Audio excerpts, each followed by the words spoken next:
Good morning, Year 3, and welcome to Thursday's lesson. So obviously we started at the beginning of the week looking at a diary entry from an explorer that had gone inside their magical wardrobe, and they were telling us about their day in a jungle that they went to.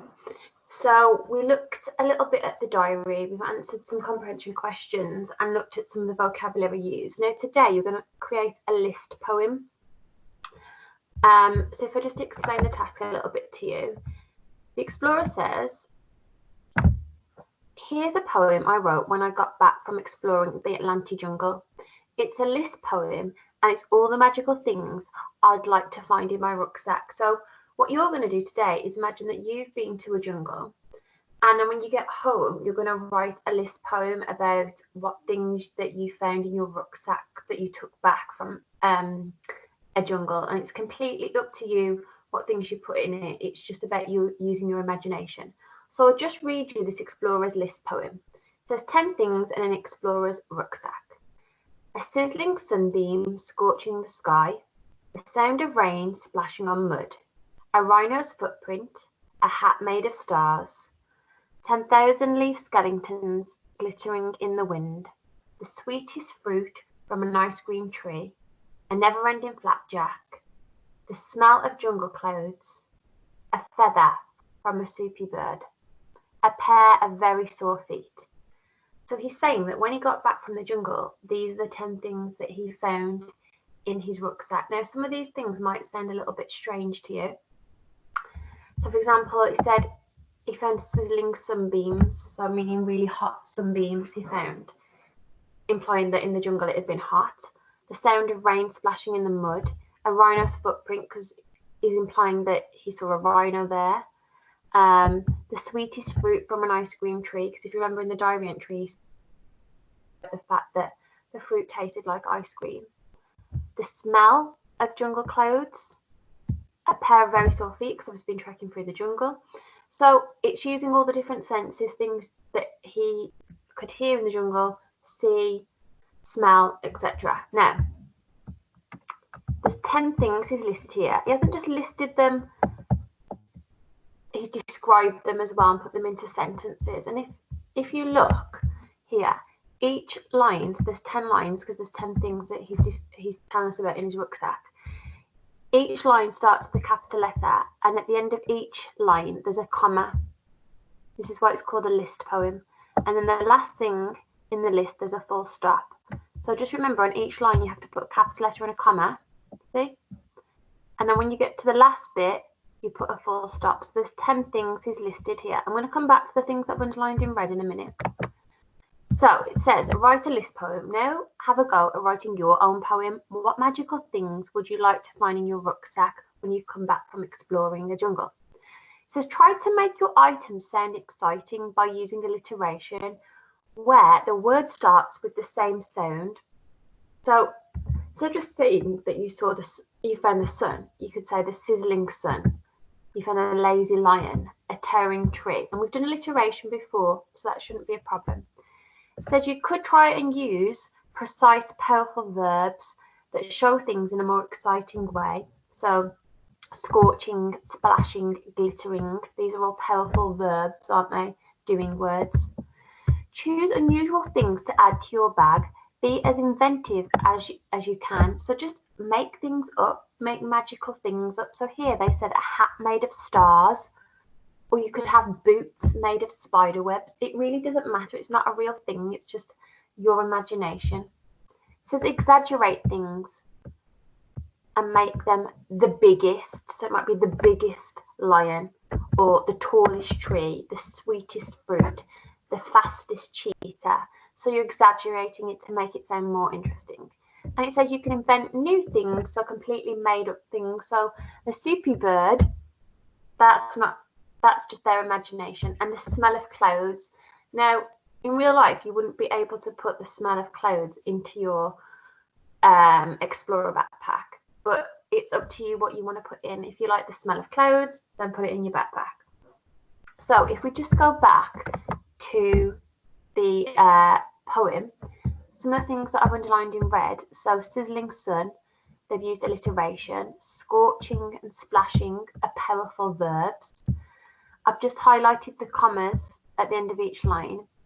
A rhino's footprint, this isn't a feature, but just remember if you're doing something that belongs to someone to use your apostrophe before the S. Glittering, again, that's a powerful verb.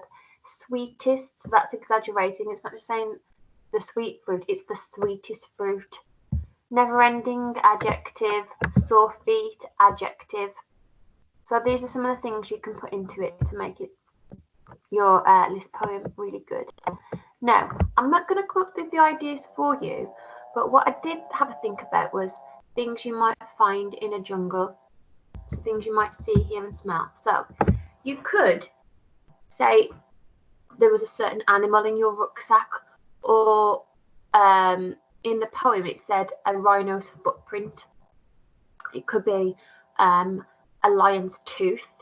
You might have, I'm just trying to think, a parrot's feather. So it could be different things. It could be the sound of an animal that you might find in your rucksack. So it might be the roar of a lion, or the chatting of monkeys. So it could be the sound that you put in your rucksack. Waterfalls. So it might be the sound, the whooshing of the waterfalls that you might have in your rucksack. Trees. So I don't know, something off the tree, or again, it doesn't have to be what you could see. It would be something that you might hear. The sun. So anything to do with the sun. It rains in the jungle sometimes, so you might say the smell of the rain. Oh, I've put trees already. You might give me examples of specific fruit that's in your rucksack. Again, that might come under the smell of it or the colour of it. Clothes. You can make stuff up as well. Like it could be that, I think in one of the lands we looked at, they had purple sunbeams and pink trees. It's completely up to you. You might, you could have make up like animals. It could be a unicorn. So these are some of the things. So don't just say, oh, there was a tree in my rucksack. Like think about what about the tree was in your rucksack. And then I also thought about not just what you'd find in the jungle, but just general things that you would find in an explorer's rucksack. So you might find a map or a compass for it to tell you what direction to go in, binoculars, a camera, food, drink. Obviously be specific with what food and drink it is. You might say about actual pictures from the camera in your rucksack.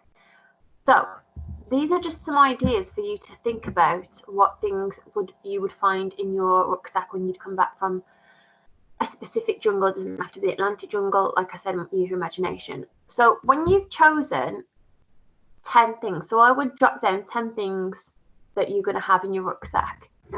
Then it's time to create your list poem, and that's when you're going to use the stuff from here. So try and put some alliteration in. I would like to see some powerful verbs. I would like to see that you've tried to include something unusual, that you've used either something like the biggest, the tallest, the sweetest, the fastest, and something inventive that you've put in there. So try and use these things. If you put at least one of each of these things in here, not the examples I've put. So if you do an alliteration, I don't want to see sizzling sun or lazy lion, because those are the examples I'm giving you, like create your own. But I would like to see these features in it.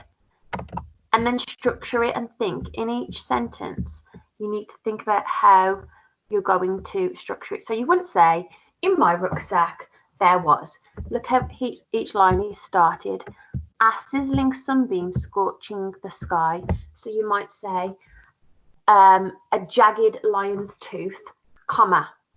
Then you might go to purple sunbeams from the scorching sun.